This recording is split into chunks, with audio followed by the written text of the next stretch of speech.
সকলোকে মোৰ চেনেলৰ অন্য এটা ধুনীয়া মিনি ব্লগলৈ স্বাগতম জনাইছোঁ। এয়া দুৰ্গা পূজাৰ অষ্টমীৰ দিনা মই অকণমান ফটোশ্বুট কৰিলোঁ। ফটোশ্বুট তোলাৰ পিছতে আহিলে লগৰজনী আৰু ভায়েক। ঘৰলৈ আহিলোঁ যদিও ক'তো ওলাই যোৱা হোৱাই নাই, সেইকাৰণে সিহঁতৰ লগতে অলপ নদীৰ ফালে ফুৰিবলৈ আহিলোঁ। এয়া আমি আহি পালোহি। চাওকচোন ইমান ধুনীয়া এটা পৰিৱেশ, কি ক'ম আৰু, ইমানেই ধুনীয়া লাগিছে। মই একদম পূৰা ভিডিঅ'হে কৰিছোঁ আৰু ভিডিঅ' কৰিবই লাগিব ন, ভিডিঅ' আপলোড কৰিবলৈ হ'লে। একদম এটা ধুনীয়া পৰিৱেশ, কিমান যে ভাল লাগিছে কি বুলি ক'ম আৰু সঁচাকৈয়ে বহুত ধুনীয়া। ভিডিঅ'ত তোলাতকৈও বহুত বেছি ধুনীয়া। মোৰ ভিডিঅ' কোৱালিটিটো ইমান ভাল নহয়, কিন্তু সঁচাকৈ কৈছোঁ বহুত বেছিয়ে ধুনীয়া হয়।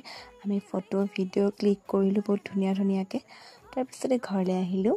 তাৰপৰা পিছদিনা এয়া মাহীৰ ঘৰলৈ গৈছিলোঁ। তাতে মই এনেই ভিডিঅ' বনাই আছিলোঁ, তাইৰ অলপ লগাই দিছোঁ। কিনো দিম আৰু, আজিলৈ ইমানেই। বাই।